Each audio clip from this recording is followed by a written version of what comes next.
है ये कहलाते हैं क्रियात्मक समूह। तो जिसकी भी हम लोग प्रैक्टिस कर रहे हैं उसकी यहाँ पे हेडिंग डाल देंगे। क्रियात्मक समूह हमने लिया है OH।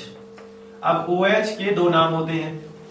अगर हम पहले नाम पहले लिखते हैं इसका नाम, तो इसका होता है हाइड्रोक्सी।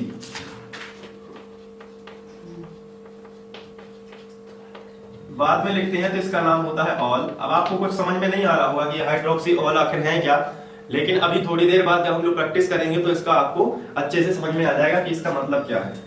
इसे बोलते हैं पूर्व लग्न। ये जो हाइड्रोक्सी लिखा है ना, इसे बोलते हैं पूर्व लग्न, और ये जो ऑल लिखा है इसे बोलते हैं अनुलग्न। अब इसका क्या मतलब होता है, क्या ये लिखा है, इसको बिना एक्सरसाइज के नहीं समझ सकते हैं। तो सबसे पहले एक्सरसाइज इसकी बहुत ही जरूरी होती है। तो चलिए शुरुआत करते हैं एक्सरसाइज से। तो इसके लिए हम एक पहला यौगिक ले लेते हैं CH3 बॉन्ड CH3 और यहाँ पे ये जुड़ा है क्रियात्मक समूह OH। आप देख पा रहे होंगे ये OH जुड़ा है। तो इस प्रकार के यौगिकों के लिए कैसे आप इनकी जो है एक्सरसाइज करोगे, कैसे इनमें बहुत अच्छे से आप महारत हासिल करोगे, तो सबसे पहले IUPAC का रूल याद आपको रखना है। IUPAC का रूल कहता है सबसे लंबी शाखा का चयन करना। आपके सामने यौगिक है तो आप सबसे लंबी शाखा का चयन करिए सबसे पहले। उसके बाद ही हम लोग नामांकन वहां से करेंगे जहां से शाखा पास है। और एक बात और याद रखना है, डबल बॉन्ड हो चाहे ट्रिपल बॉन्ड हो कोई मायने नहीं रखता है। अब क्रियात्मक समूह सबसे मुख्य होगा, और जहां डबल बॉन्ड पास है ट्रिपल बॉन्ड पास है ये भी नहीं देखना है। अब जहां क्रियात्मक समूह जुड़ा है वहीं से क्या होगा, नामांकन होगा। तो देखते हैं एक्सरसाइज से। सबसे लंबी शाखा यहाँ पे ये बनती है, आप देख पा रहे हैं ना। सबसे लंबी शाखा क्यों है, क्योंकि इसमें सबसे ज्यादा कार्बन है, 1 2 3 है ना। अब इसमें मुख्य मेन चेन तो ये है, तो ये दोनों क्या हो जाएंगी, शाखा। ये भी क्या है, शाखा है, और ये भी क्या है, शाखा। और ये क्या है, मुख्य श्रृंखला। तो अब इसको कैसे करोगे, बहुत ही सिंपल है। सबसे पहले नंबरिंग दो। नंबरिंग कहां से देने, जहां से शाखा पास हो। लेकिन शाखा में OH क्रियात्मक समूह सबसे पावरफुल होते हैं। अब डबल बॉन्ड ट्रिपल बॉन्ड भी यदि होता इसमें तो उसको नहीं देखते कि कहां है, कहां से पास पड़ रहा है। अब ये देखते कि कहां से क्रियात्मक समूह पास है, ये आपको ध्यान रखना है। तो यहां से भी दूसरे कार्बन पर क्रियात्मक समूह जुड़ा है, यहां से भी दूसरे कार्बन पर क्रियात्मक समूह जुड़ा है, इसलिए इसको वरीयता देंगे। कहीं से भी नंबर कर सकते हैं, यहां से कर देते हैं 1 2 और 3। क्रियात्मक समूह को पहले लिखना है तो हम हाइड्रोक्सी का इस्तेमाल कर सकते हैं, यानी इसे शाखा के तौर पर लिखना है तो हाइड्रोक्सी। और अगर आपको मेन चेन के बाद में लिखना, सबसे बाद में लिखना है, तो इसे बोल सकते हैं ऑल। तो देखिए 2 पर क्या जुड़ा है, मेथिल। तो इसको कैसे लिख सकते हो, सबसे पहले तो मेथिल लिखोगे, 2 मेथिल, क्योंकि 2 पर क्या जुड़ा है, मेथिल।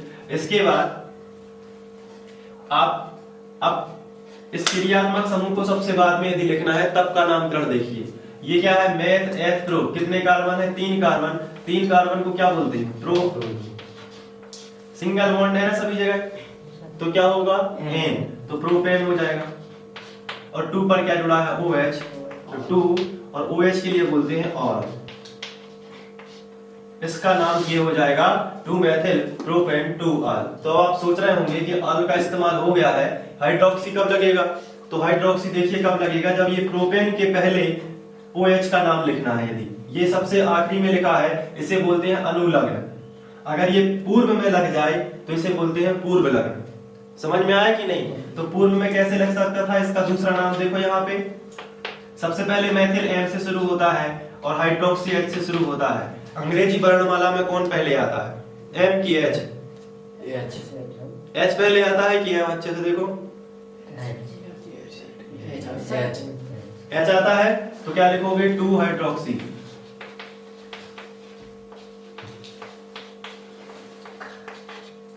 फिर क्या होगा, 2 मेथिल।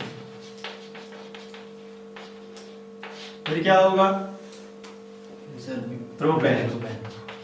इस तरीके से इसका नाम होगा, लेकिन ये इसी तरीके से हम लोग लिखेंगे, ये ज्यादा सही है। ठीक है, इसी तरीके का इस्तेमाल करेंगे ऑल का। तो ये OH का पहला अभ्यास है। चलिए अब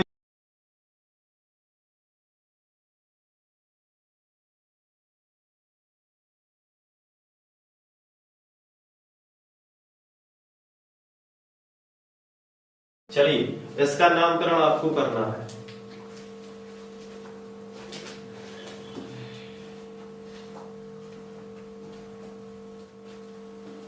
तो सबसे लंबी शाखा का चयन करना है। ठीक है, तो यहाँ पे 1 2 3 4 यही सबसे लंबी शाखा है। तो ये देखिए यहाँ पे सबसे लंबी शाखा का हमने चयन कर लिया। नामांकन वहां से करना है जहां से शाखा पास हो। अब यहाँ डबल ट्रिपल बॉन्ड है तो कहां से नामांकन करें? नहीं, जहां से ट्रिपल बॉन्ड है वहां से नहीं करना। Triple bond, double bond, single bond, इन सबसे बड़ा कौन होता है? क्रियात्मक। तो अब जहां क्रियात्मक समूह है वहीं से नंबरिंग कर दो। ठीक है, तो यहां से करेंगे। आया रूल समझ में? अब डबल बॉन्ड ट्रिपल बॉन्ड का प्रभाव खत्म है, तो 1 2 3 और क्या हो जाएगा? 4। ठीक है, क्लियर? चलिए अब इसका नाम दे देते हैं। सबसे पहले कितने कार्बन है टोटल? 4 को क्या बोलते हैं? ब्यूट। शाखा तो है नहीं, मेथिल एथिल क्लोरो क्लोरो कुछ नहीं है, ब्यूट। लेकिन 2 पर क्या जुड़ा है? Triple bond. तो लिखेंगे 2 आयन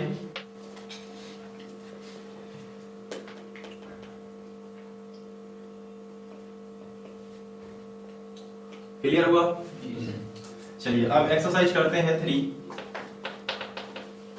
और इसमें देखते हैं कि कौन सा हमें यौगिक दिया गया है। सारे के सारे यौगिक जो है वो बुक से ही लिए गए हैं,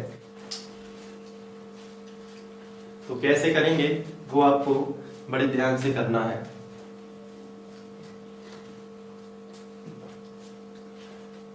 सबसे लंबी शाखा का चयन करना, 1 2 3 4, 1 2 3 4 कहीं भी रख सकते हैं, तो डबल बॉन्ड शाखा में शामिल हो जाएगा। अगर ऐसे करेंगे तो ये ज्यादा बेटर है।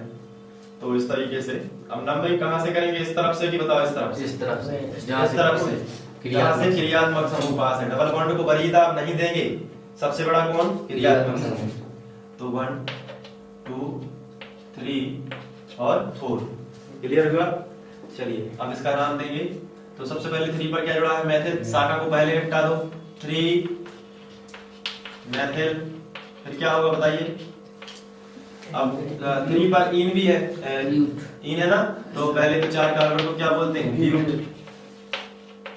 और 3 पर क्या है? इन। और 1 क्या है? 1 पर OH को क्या बोलते हैं? ऑल। सबसे आखिरी में लिखेंगे तो ऑल ही बोलेंगे। बताओ, सीख रहे हो ना? 1 पर क्या जुड़ा है? आप कोई डाउट तो नहीं सर? यहाँ पे क्योंकि फर्स्ट कार्बन पर OH जुड़ा है, इसलिए क्या होगा? 1 ऑल। अगर ये OH नीचे यहाँ जुड़ा होता तो होता 2 ऑल। ठीक है, तो ये क्रियात्मक समूह का इसी तरीके से अपन लिखते हैं। कोई दिक्कत नहीं?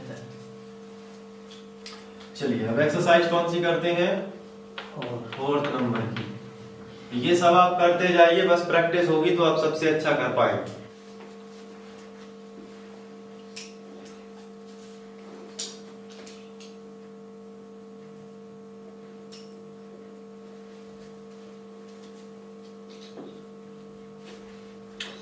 सबसे लंबी शाखा का चयन करना, IUPAC का फर्स्ट रूल। तो यहाँ पे आप देख सकते हैं सबसे लंबी शाखा ये बनेगी। नामांकन कहाँ से होगा? इस तरफ से कि इस तरफ? इस तरफ से। इस तरफ से। क्यों इस तरफ से होगा? क्रियात्मक समूह OH। हाँ, क्योंकि यहाँ पे क्रियात्मक समूह OH है। तो 1 2 3 4 5। ठीक है, चलिए बताइए सबसे पहले शाखा निपटाओ। 4 पे क्या है? मेथिल। तो क्या होगा? 4 मेथिल। क्या होगा रामचरण, आगे बताओ? 4 मेथिल पेंट। 5 कार्बन को क्या बोलते हैं? पेंट। फिर क्या होगा? 2 in. Very good. 1 all. Atul, यही तुम्हारा है ना? तुम्हारा यही है बिल्कुल। जी सर। चलिए बढ़िया है। तो एक्सरसाइज 4 हो गई और OH के बारे में हमने काफी कुछ जाना, OH किस तरीके से होता है। अब हम इसका क्रियात्मक समूह एक और लेके आएंगे और यहाँ पे हम लोग पढ़ने वाले हैं अब एक और क्रियात्मक समूह। तो हम यहाँ पे साफ कर देते हैं और उसकी एक्सरसाइज करेंगे, ठीक है।